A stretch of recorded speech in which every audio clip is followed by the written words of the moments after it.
Recasting a role is never easy. Sometimes it works, sometimes it doesn't, and it's almost always a last resort. Here's why these sci-fi movies and TV shows had to make the swap. Before Captain James T. Kirk, we had Captain Christopher Pike. While the character's history is explored in detail in Strange New Worlds, what happened to the man behind the original captain of the Enterprise? Before there was William Shatner, there was Jeffrey Hunter. The actor may not be a household name today, but when Star Trek was in its infancy, he was a rising star in Hollywood and an undeniable heartthrob. Hunter famously played the Enterprise's original captain, Christopher Pike, in Gene Roddenberry's first Star Trek pilot, but he didn't return when the show was given a second chance. For the show's second impression, Roddenberry came up with Captain James T. Kirk's character instead. The reason for Hunter's exit depends on who you ask. The Star Trek franchise launched nearly 60 years ago at this point, so it's no surprise that some of the details of its creation have been muddled over the years. While there's no shortage of information about Hunter's involvement with the show, accounts of his exit differ wildly. We know that when Star Trek mastermind Roddenberry started working on a second series pilot, Hunter didn't come back to portray Captain Pike. Instead of recasting the character, Roddenberry conceived of an entirely new captain and crew, with only Leonard Nimoy's modified Spock coming back for the second version of the show. Originally, the design of the character was that he would be red and that he would be from Mars and he would ingest energy through a plate in his stomach. Eventually, audiences would see chunks of the initial pilot episode, initially titled The Cage, in the Season 1 two-parter The Menagerie. According to some, Hunter left the show due to an issue involving his then-wife, Joan Bartlett. In Leonard Nimoy's 1995 memoir, I Am Spock, the actor notes that he was the only character to return after the initial pilot, because Jeff Hunter was let go when his wife began to represent him and made what Gene considered excessive demands. We've lost the captain. Shatner also touched on this story in his own book, 1993's Star Trek Memories. In that account, he notes that the official story at the time was that Hunter wasn't available for the series by the time the pilot was being reshot, but that wasn't the case. As Shatner wrote, in truth, Hunter wasn't so much unable to commit to the series as he was fired. Apparently, there were problems with Jeffrey. Not while he was shooting or on the set or anything like that, but afterward. Shatner said that when the second pilot was in development, Hunter's wife started coming to production meetings. His account continues, saying, evidently, she hated the first pilot, and as a result, she began to frequently storm into Gene's office, loudly making demands like, from now on, my Jeff must only be shot from certain angles. Shatner also claimed that Roddenberry once confided in him that Hunter and his wife were tough to deal with, and he decided they should part ways. There were so many tantrums, restrictions, and ultimatums being laid out on the table. But this sensational take on the situation doesn't fully match up with other sources. The Star Trek Encyclopedia simply notes that Hunter was unavailable for the new Trek timeline, a typical problem actors face when one pilot episode eventually turns into a years-long commitment.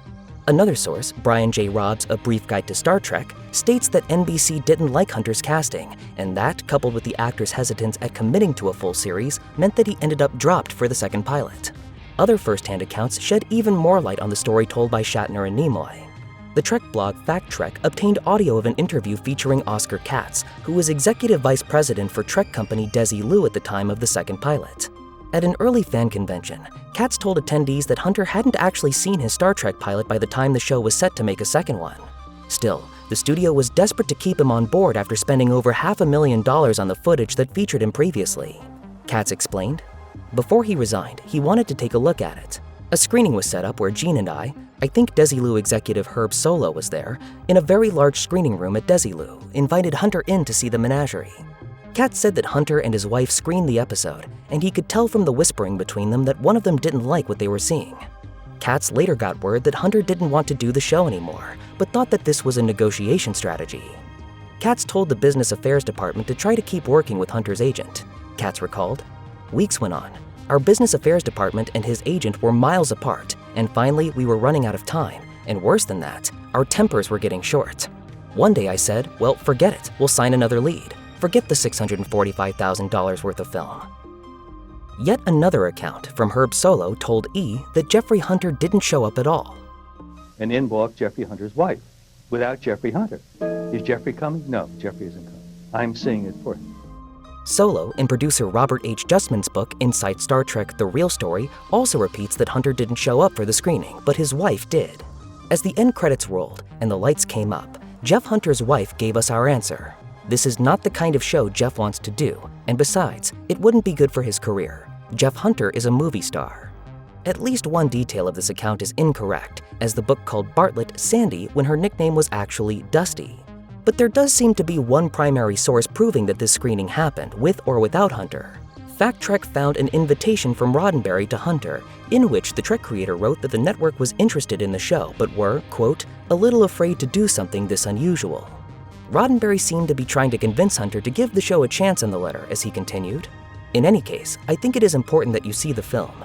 You and I may have to sit down someday soon, and it would be impossible for us to talk objectively unless you had viewed it and had time to digest it.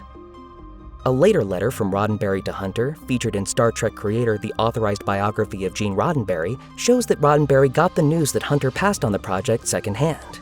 In the letter he wrote, I am told you have decided not to go ahead with Star Trek. This has to be your decision, of course, and I must respect it. The TV creator added that he harbored no ill feelings and continued, I hold no grudge or ill feelings and expect to continue to reflect publicly and privately the high regard I learned for you during the production of our pilot. It sounds like in the end there were no hard feelings between the men, at least not on the record. As for why exactly Hunter, or Bartlett, decided they were no longer into the strange experiment that was Star Trek, well, one additional source ventured a guess. In his Roddenberry biography, The Man Who Created Star Trek, author James Van Hise said that ultimately, Hunter's wife convinced the actor that science fiction was beneath him. Unfortunately, this may have been a miscalculation. Hunter's biggest roles in films like The Searchers and King of Kings turned out to be behind him by the time he was given the chance to play Captain Pike full-time. He divorced Dusty Bartlett and passed away just 4 years later in 1969 at the age of 42. Star Trek Voyager was a big deal for Paramount back in 1995. It was the first new Star Trek show to launch after the conclusion of the powerhouse Star Trek The Next Generation in 1994, leaving it and Star Trek Deep Space Nine to fend for themselves. Notably, Star Trek Voyager had trouble finding a captain. The show's central character was to be named Captain Elizabeth Janeway, and she was to be the first woman to serve as a lead command figure on a Star Trek series. Paramount felt they were lucky in finding experienced Canadian actor Geneviève Bujold to play the part, and filming began. Bujold, however, walked off the set after less than 2 days of filming, making it clear that she wouldn't come back. In Captain's Log's supplemental, The Unauthorized Guide to the New Trek Voyages, co-creator Jerry Taylor went into a little more detail as to what happened with Bujold and how they eventually settled on Kate Mulgrew. In 1994, Bujold was a terse and downbeat actor, perhaps best known for her Oscar-nominated performance in the 1969 drama Anne of a Thousand Days. Do you know what it is to be in love, either of you? I love Harry Percy and will marry him. On paper, she would make an ideal Starfleet captain, bringing a quiet professorial dignity to the part. It wasn't easy to find her, though. Taylor recalled the rigorous casting process and how their lead actor needed to do more than simply play a role. They also had to weather the press Voyager was getting at the time. Taylor explained, "This is the person that gets the white-hot glare of publicity as the first female ever to head one of the Star Trek series, and she had to be just right. We considered, auditioned, looked at tapes of what seemed like every actress between the ages of probably 30 and 55 in Los Angeles, New York, Chicago, Canada, London, and Europe. We had several people we were happy with. Finally, Bujold stepped in at the last minute," Taylor said. Finally, with days to go, we were made aware that Geneviève Bujold was interested, and we were ecstatic. So we went ahead with that and thought, wow, we've got it. And of course, when that didn't work out, it was distressing for everybody. Although Bujold's departure was unexpected, Taylor was glad that she didn't quit after, say, months had already elapsed. Voyager was going to launch a new network, and it was vital that it stay on schedule, Taylor concluded. "I am deeply grateful to Bujold that she did this after a day and a half instead of after 6 weeks or 2 months, because that would have destroyed us. She did what she knew in her heart was right, which is the way she functions as a person and as an actress, and she was right." Bujold staunchly refused to conduct interviews, a practice she had always adhered to. When working with Star Trek, however, interviews, convention appearances, and an open acknowledgement of the fan community was key. Bujold, it seemed, wouldn't play that game.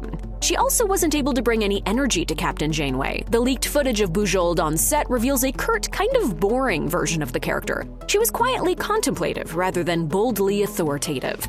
But our probes haven't picked up any debris. Shooting Voyager was a swift affair, requiring actors to be ready ASAP and shooting multiple scenes in a day. Bujold was more used to the slow-moving machine of feature films and wasn't prepared. A TV Guide article from the time also reported that Bujold caught someone photographing her butt while she was in costume. The photographer claimed that it was meant to be reference for an action figure, but Bujold was incensed. Luckily, Mulgrew, an energetic TV veteran, had already auditioned, and the showrunners asked her to step in. Mulgrew took to the role instantly, saving everyone's bacon. Mulgrew has been playing Janeway ever since. A very familiar face on The Boys didn't always look like that. Here's the character that was recast right in front of your eyes without you noticing. Recasting happens all the time. Tragedy sometimes strikes, like in the case of Professor Albus Dumbledore in the Harry Potter series, where Michael Gambon assumed the role following the passing of the original performer, Richard Harris. Oftentimes, recasting is a result of scheduling conflicts, like when May-December breakout star Charles Melton took over the role of Reggie Mantle on Riverdale due to original actor Ross Butler's scheduling conflict with 13 Reasons Why. And sometimes a character is recast simply because they weren't right for the role, as was famously the case with Eric Stoltz, who was replaced by Michael J. Fox after 6 weeks of shooting Back to the Future. In all of these instances, fans were well aware of the recastings as they happened. But once a person has been playing a role long enough, audiences sometimes forget they were ever recast in the first place. This definitely happened with Melton on Riverdale, and it also happened with Cameron Crovetti as Ryan on The Boys. That's right, a different actor was initially playing Ryan Butcher than the angsty teenage son of Homelander that audiences are used to. Anti-hero Billy Butcher is motivated to take down Supes because of his unbridled hatred toward Homelander, who he views as responsible for the death of his wife Becca.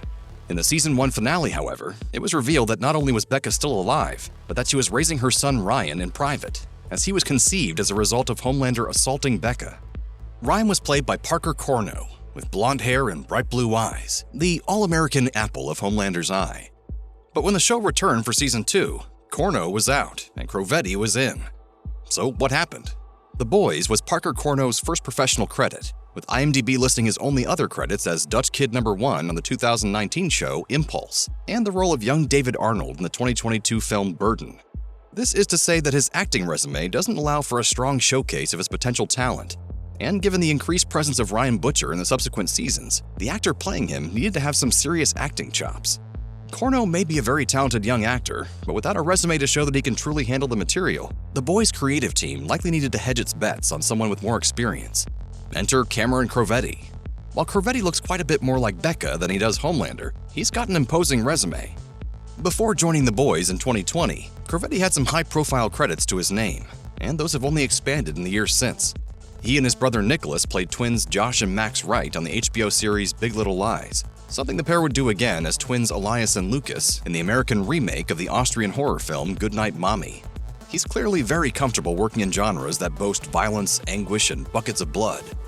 Ryan Butcher is one of the most complicated roles on The Boys, as the teenager is navigating superpowers he didn't know he had, the realization that his father is the most powerful man on Earth, and at the end of Season 2, Ryan accidentally kills his mother Becca with his uncontrolled heat ray vision while trying to protect her from the alt-right Supes Stormfront. These are seriously intense and emotionally demanding situations, requiring a very talented young actor to pull off. Crovetti was the right call, even if he looks wildly different from Corno. Given the noticeable differences in appearance, one would think that audiences would have remembered that Ryan was recast. But after a popular X user dedicated to sharing The Boys out-of-context clips noted that they were rewatching Season 1 and had completely forgotten that Ryan had been recast for Season 2, hundreds of fans admitted to also having forgotten the original actor's performance at the end of Season 1. One posted, "Now how don't I remember the one from Season 1? I had it burned in my memory that the current Ryan played him all through the series." Plenty of fans shared a similar sentiment. More than a few called this a case of the Mandela effect, or widespread false memories misremembered by a large group of people. I'm your father. We are a family. More than likely, the reason so many have misremembered the recasting is simply that in Season 1, Ryan was a glorified cameo, while in Season 2 and beyond, Ryan is a fully fledged character with his own arc. Season 1 premiered on July 26, 2019, but Season 2 didn't roll out until September 4th, 2020, over a year later. The Season 2 trailer showed clips from the final moment of the Season 1 finale, but intentionally only showed Becca and Homelander, saving Ryan's reveal for a solo shot in an unrelated scene. This removes any reminder of the new Ryan not being in the scene, and makes it pretty easy to forget what a kid looked like who was only shown for a few minutes of screen time. The Juggernaut can break through walls with ease, but he can't seem to find a reliable actor to play him. Here's why Vinnie Jones didn't come back to play the iconic villain, and who they got to replace him. Along with being the MCU's first R-rated feature and Hugh Jackman's triumphant return to the world of superheroes, Deadpool and Wolverine is a farewell celebration of Fox's Marvel Universe. That meant bringing back lots of characters from movies of years past, from Wesley Snipes' Blade to Jennifer Garner's Elektra. Fan-favorite character Juggernaut also makes an appearance, but not the same CGI behemoth that ripped Deadpool in half during his last solo outing. What do they call you? Juggernaut. I can't imagine why. This Juggernaut is based on the version of the character from X-Men: The Last Stand, but he's not played by actor Vinnie Jones like he was in that film. Even though numerous former Marvel actors returned to give their characters proper goodbyes, Jones had his own reasons for declining to return to the uncomfortable uniform. As he told Variety, "Funnily enough, I just got asked to do Deadpool, the new one now, and I spoke to the director, and I just said it's such a drama putting that suit on, mentally and physically. It had its mental toll as well, because you're in it and you can't do anything all day. You can only drink through a straw. So we couldn't strike the deal for Deadpool and Wolverine. So who's wearing the metal helmet this time around? That would be Aaron W. Reed, an actor who has a bit of a history working with Ryan Reynolds. In an Instagram post revealing his casting, Reed seemed incredibly excited to be joining the MCU. He wrote alongside a poster of his character, "Get your ass to the theater and grab your popcorn. This movie is one you don't want to miss. I'll be viewing the movie from city to city. Do you want to see more of the Juggernaut?" Juggernaut is definitely Reed's biggest role to date, but it's not his first time on the big screen. A former wrestler and bodybuilder, Reed has made inroads as an actor with smaller television roles, but he broke into Hollywood and connected with Reynolds with the 2021 action comedy Free Guy. Reed plays Dude, a more sinister and more muscular version of Reynolds' heroic Guy. Reynolds' face was digitally superimposed over Reed's, making for a somewhat uncanny but admittedly unique visual. There are three things I love in life: kicking ass, TBD, third thing here. Not only was Reynolds the lead actor in Free Guy, but Sean Levy, who would go on to helm Deadpool and Wolverine, was the director. They both saw what Reed was capable of, and that he certainly had the look and size for Juggernaut without requiring dozens of hours of visual effects work, like the version voiced by Reynolds in Deadpool 2. At the time, Reynolds said of his decision to become the Juggernaut, "We settled on that because we just didn't have more budget left for other actors to jump in." So when it came time to find a new person to play a variant of Juggernaut in Deadpool and Wolverine, Reynolds and Levy went with a more obscure actor that they had clearly enjoyed collaborating with before. Loyalty seems to be a bit of a theme for Reynolds, as he helped get Levy the job directing the third Deadpool movie and fought hard to set up a proper team-up with Hugh Jackman's Wolverine. It's pretty unlikely that Reed's Juggernaut will return in future installments of the MCU, considering his fate in Deadpool and Wolverine. But if he does, Reynolds will probably have something to do with it. Pro wrestler Kevin Nash complained about his character from 2004's The Punisher being recast in Deadpool and Wolverine, and his replacement hit back with some strong words. When Wesley Snipes' Blade lines up a bazooka that once belonged to the Punisher in Deadpool and Wolverine, Deadpool rightly asks, which Punisher? There's been like 5 of them. He's close, but the number is 4, in official live-action releases at least. Dolph Lundgren portrayed Frank Castle in the 1989 Punisher film. Ray Stevenson put on the skull in 2008's Punisher Warzone.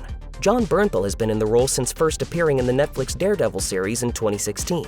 But perhaps the most underrated Punisher is the one played by Thomas Jane in the 2004 movie, which features an unforgettable fight scene between the Punisher and the hulking beast known as the Russian, played by Nash. It's less a fight and more of a mauling. For the most part, it's just the Punisher getting bounced around the room, and through several walls and doors, by Nash's comically overpowered slab of pure Russian muscle. There's a moment in the fight where the Punisher stabs the Russian in the chest, only for the giant to not even flinch. Apparently, because of a mix-up involving the knife props, Jane actually stabbed Nash in the chest there.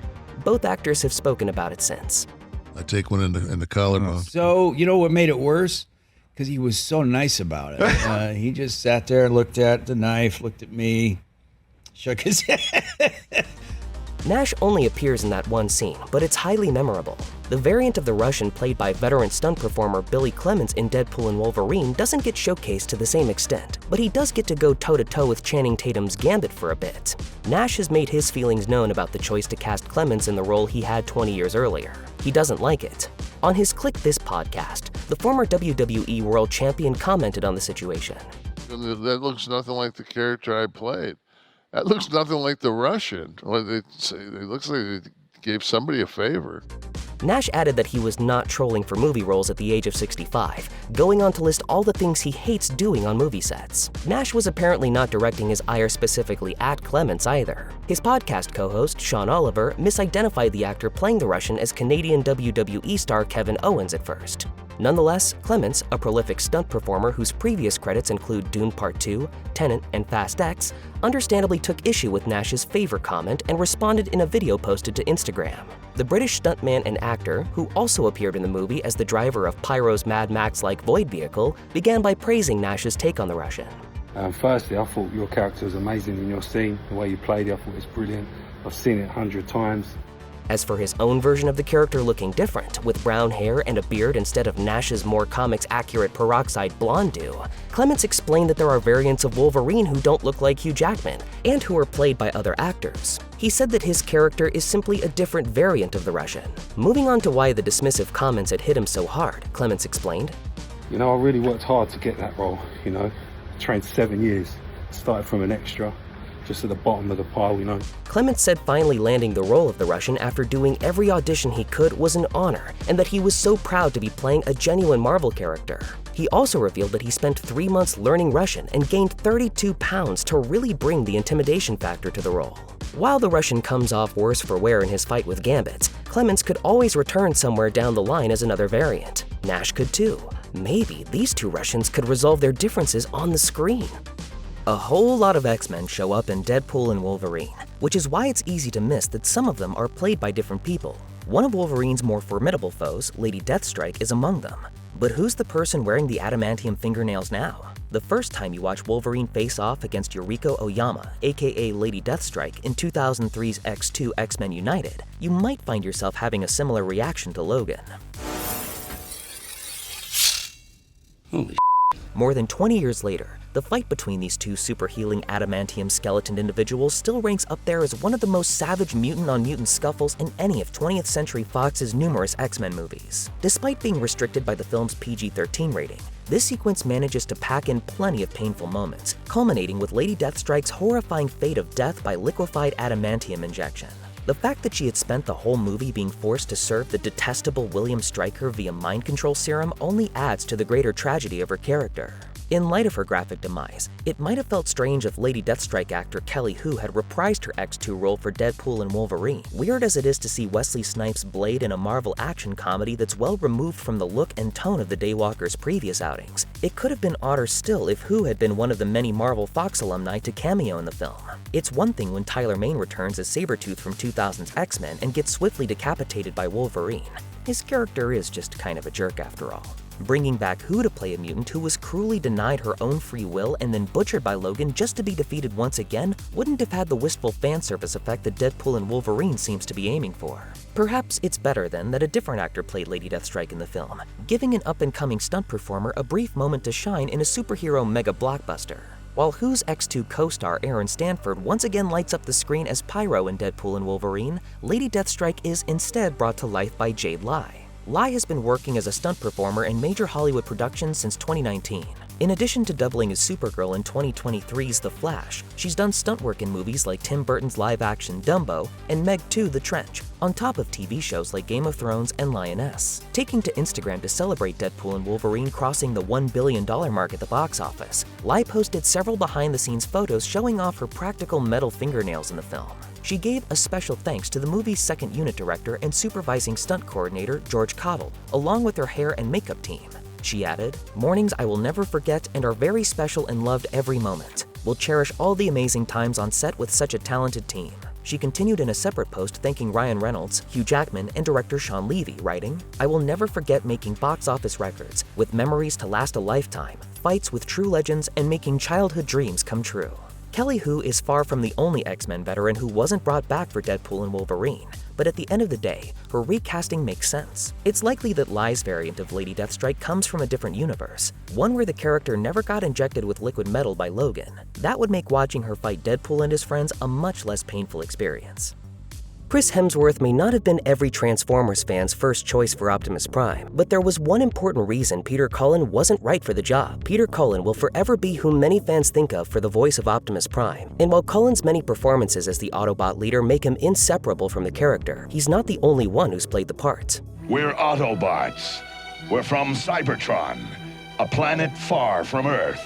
Some Prime voice actors, like Jake Fushi, do Cullen impressions. Now our world will transform again. Others offer more distinctive takes, like Gary Chalk as Optimus Primal in Beast Wars. I've got a lot of catching up to do. Or David Kaye in Transformers Animated. All the great Autobot leaders learned from the past. Now, there's a new member of this pantheon, Chris Hemsworth, who voices a young Optimus Prime, then known as Orion Pax, in the new animated film Transformers 1. My finger can transform. Guess which one? Reactions to the casting in Transformers 1 were mixed, as using celebrity performers instead of seasoned voice actors can often be a controversial move. Does Hemsworth shake off the skepticism and fill these big shoes? Well, he can obviously play a superhero, as he's been acting as Thor for over 13 years now. But are such straight-laced roles where he thrives the most? Hemsworth played biker gang warlord Dementus in Furiosa. While he's a totally different character from Optimus, he is another charismatic leader whose followers would surely give their lives for him. As Crosshairs once said about Optimus, You just want to die for the guy. That's leadership. the same could be said about how Dementus gets his troops' blood flowing into battle. Even so, the question remained as to whether or not Hemsworth could still leave such an impression in a role that doesn't let him go hog wild the way Furiosa did. For its part, Cullen's Optimus Prime voice has changed over the years. In the original The Transformers cartoon, he was a bot of action with a John Wayne drawl. He'd even trash talk. You're old, Megatron. Yesterday's model, ready for the scrap heap. As Cullen aged, his Optimus voice deepened, and his performances reflect that. He plays the part more solemnly, delivering every line with earth-shaking gravitas. What if we leave? Then you're wrong. His more recent performances in the live-action films and 2010 cartoon Transformers Prime reflect how Transformers isn't just a job for him anymore. Cullen has been playing Optimus for over 40 years, and the character is an inseparable part of his life. He also based his voice as Optimus on his brother, the late Larry Cullen, who advised him that a hero like Optimus should, quote, be strong enough to be gentle. As a result, some might think Hemsworth's involvement with Transformers 1 is all about securing a movie star to headline the cast. However, the film is a prequel. For most of the movie, Hemsworth is playing Orion, not Optimus. Cullen's current Optimus voice radiates grandeur and wisdom. It wouldn't fit for a younger character who doesn't have those qualities yet. As longtime Transformers producer Lorenzo Di Bonaventura explained to Variety, we couldn't use Peter because the audience needs to feel the character's youth. Indeed, War Dawn, the original Transformers cartoon episode that revealed Optimus's backstory, featured Orion voiced by the more youthful-sounding Laurie Fazzo, not Cullen. I'm Orion Pax. Luckily, Hemsworth's performance as the character is undeniably solid. He's a natural comedian, and the film plays into that skill set, depicting Orion as a hothead who never lets an ill-advised idea or plan get away from him. The film's core journey is seeing how this hotshot becomes Optimus Prime, and Hemsworth rises to the occasion as his lines get more serious. As he rallies his fellow miners into the Autobots, he speaks with conviction born of empathy. Orion only truly becomes Optimus Prime in the final minutes of the film, and when he does, Hemsworth's voice drops in pitch. While Hemsworth has said he wasn't going for a Peter Cullen impression with his performance, in the film's closing moments, especially the customary "I am Optimus Prime" speech, he starts to speak with Cullen's grave cadence. No one will mistake it for an exact impression, but it still channels the spirit of the original Optimus Prime. Whether it was Patrick Stewart's Journey to Gurney or Tom Selleck trading an Indy for Magnum, here are a few sci-fi roles that could have gone to the wrong person. Sylvester Stallone is a hands-on kind of boss. That trait turned multiple franchises into box office winners, but also resulted in some staggeringly stupid sequels. While Demolition Man wasn't his gig to control, his behavior would be no different. Lori Petty, then a fresh face, showed off her dramatic chops in A League of Their Own and her action capabilities in Point Break. She won the co-starring role of Lenina Huxley in Demolition Man, but she got the axe after 2 days on set. The reason? She and Stallone didn't mix. In 1993, Petty was quoted by Entertainment Weekly as saying, "Sly and I were like oil and water." Producer Joel Silver needed a replacement, fast, and Sandra Bullock fit the bill. Petty eventually found her own groove. It's easy to see how she would have become a bigger part of Demolition Man, and Bullock's lighter, softer tone makes her a foil that amps the uber-masculine strength of Stallone versus Wesley Snipes. Ultimately, Demolition Man is a fun, ridiculous movie that works because of its mix of explosions and familiar tropes. Bullock is definitely an upgrade in the film we got. I don't know. Thanks. The actors playing the Marines and James Cameron's aliens spent several weeks together in rehearsal, customizing their characters' armor and building a natural camaraderie that comes through on screen. Then Michael Biehn came in late, and he even inherited some other guy's armor instead of putting together his own. That other guy was the Warrior star James Remar, who needed to be replaced several weeks into filming. Facing a drug charge, he was removed from the production, and Biehn spent a fast weekend flying to England to pick up the slack after producer Gail Ann Hurd personally called him. A Cameron veteran, Bihn's unflappable Corporal Hicks becomes Ripley's bedrock for the movie's back half. He matches up to Sigourney Weaver's charisma so well that we never notice he feels a little more quiet with his fellow Marines. And yes, we're still mad that he's not getting the redemption he deserves in the still-canceled Neil Blomkamp Alien film. It boggles the mind to think of a time when Sir Patrick Stewart would have turned up on a set and gotten whatever, let's go with it. Today, he ranks as a genre icon thanks to his portrayals of Professor Charles Xavier and Captain Jean-Luc Picard, and as one of the best theatrical performers of his generation. Shall I compare thee to a summer's day? Thou art more lovely and more temperate. So it's never not a surprise to look back at David Lynch's Dune and see him as Gurney Halleck. It wasn't supposed to be, but the facts remain vague. During an Emerald City Comic-Con panel in 2013, Patrick Stewart himself revealed that casting was meant for someone else, but he showed up and Lynch just rolled with it. For today's sci-fi fans, it's an interesting look back at the early days of Stewart's career. Lynch's Dune featured a top-notch cast of talented professionals, and though his role was a small one, Stewart's heartfelt reunion with Paul late in the film delivers a moment of real movie magic. Martial arts star Jean-Claude Van Damme was still building his film career when the classic sci-fi action movie Predator started filming. That's when director John McTiernan recruited Van Damme to add his athletics to the film's Alien Hunter. That's also when the trouble started. Stacked up next to the hulking cast, which included Arnold Schwarzenegger and Jesse Ventura, the 5'10" Van Damme loses a lot of menace. Reportedly, his version of the alien suit wasn't much fun either. Enter Kevin Peter Hall, who previously filled a Bigfoot suit for the far lighter Harry and the Hendersons. At 7'+, the new hunter towered over these comparatively puny Earthlings. It wasn't hard to tell that this Yahya provided the apex predator the film needed to be awesome. Not only does Hall get to cameo with his own face during the helicopter rescue at the end, but he returned as another Yahya and their elder for Predator 2. Hall died in 1991, but what he did for this sci-fi icon will remain immortal. Veteran actor Lance Henriksen is a familiar face to James Cameron fans, and it should be no surprise to find out that they're longtime friends. Henriksen even helped Cameron land his first major movie with The Terminator. The Futurist, a biography of James Cameron by Rebecca Keegan, recounts the tale of Henriksen showing up in full Terminator regalia in order to impress the film's financiers. Until the studio sent Arnold Schwarzenegger over to discuss the role of Kyle Reese, Cameron expressed no interest. Meeting face-to-face changed everything, with Cameron realizing the tall, muscular, and career-savvy Austrian would make one hell of a killer robot. Cameron kept Henriksen for a smaller but important role as a cop, and the pair remained good friends. It was a last-minute shakeup that turned out well for everyone. The Terminator launched the careers of both Schwarzenegger and Cameron into orbit, and Henriksen would go on to be the unlikely heart of Aliens and to play dozens of great, often criminally underrated roles. Go binge Henriksen in the X-Files adjacent series Millennium and thank us later. The Matrix Resurrections is a funny, ultra-meta sequel, but it is fair to say that there's some understandable dissent over the lack of the original Morpheus, played by Lawrence Fishburne, being replaced by a younger, even more aware version of himself. Fishburne appears in flashback footage, but the entire point of the new Morpheus is that this soul-centric finale centers on finding and being true to yourself. He's colorful, groovy, and upbeat about Thomas's chances to regain his power when his predecessor needed to experience some dark times to keep that faith. Yahya Abdul-Mateen II, who brings his stellar energy to even the most lacking roles, makes for the perfect spiritual leader for a story about securing the happy ending you deserve. The old Morpheus is the past, and he deserves his happy ending in Revolutions, standing at the edge of a free Zion. Terrence Howard gave us a pretty good James Rhodes in Iron Man as a stoic foil to Tony Stark's antics and the only sane man in town.